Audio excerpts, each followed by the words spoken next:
Welcome বন্ধুরা।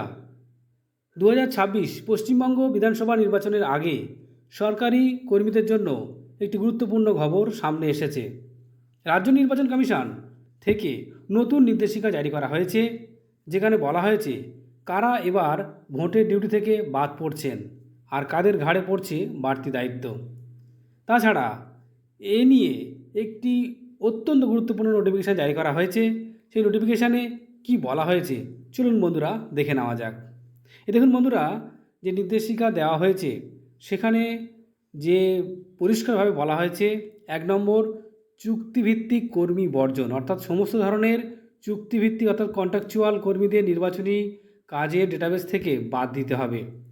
দ্বিতীয়ত, কর্মীদের শ্রেণীবিভাগ, অর্থাৎ প্রিসাইডিং অফিসার, প্রথম পোলিং অফিসার, দ্বিতীয় পোলিং অফিসার, এছাড়া তৃতীয় পোলিং অফিসার হিসেবে কর্মীদের ভাগ করতে হবে। এই বিভাজন কেন্দ্রীয় সরকার, রাজ্য সরকার এবং লিঙ্গভিত্তিক অর্থাৎ নারী পুরুষ ভেদে হতে হবে।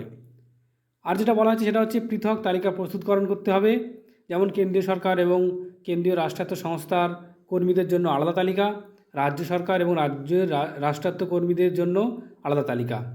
পদমর্যাদা বজায় রাখা, বলা হচ্ছে যে কেন্দ্রীয় সরকারি কর্মীদের পদমর্যাদা, তাদের সিনিয়রিটি এবং বেতন কাঠামোর ভিত্তিতে প্রিসাইডিং বা পোলিং অফিসার হিসেবে নিয়োগ করতে হবে। জেলা স্তরে আলাদা করে কোনো মাইক্রো অবজারভার রাখার প্রয়োজন নেই।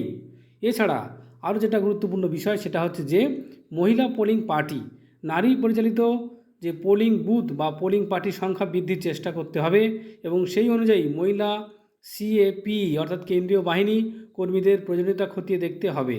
এছাড়া সারপ্লাস বা অতিরিক্ত কর্মীদল গঠন, অর্থাৎ যদি কোনো জেলায় অতিরিক্ত কর্মী থাকে তবে তাদের একটি সারপ্লাস পুল তৈরি করতে হবে, যাতে পার্শ্ববর্তী জেলাগুলিতে কর্মীর অভাব হলে সেখান থেকে কর্মী পাঠানো যায়।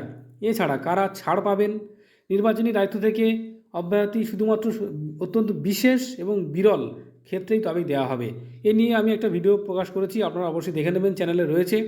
তাছাড়া বিএলওদের ভূমিকা কী হবে, বুথ লেভেল অফিসারদের পোলিং স্টেশনে ভিএবি বা মোবাইল ডিপোজিশনের ব্যবস্থাপনার সুবিধার্থে কাজে লাগাতে হবে। এই নির্দেশটি সমস্ত জেলার ডিস্ট্রিক্ট ইলেকশন অফিসারদের অবিলম্বে এবং গুরুত্ব সহকারে কার্যকর করার নির্দেশ দেওয়া হয়েছে। 3 এপ্রিল 2026 তারিখে স্বাক্ষরিত এই চিঠিটি অত্যন্ত জরুরি হিসাবে দেখানো হয়েছে।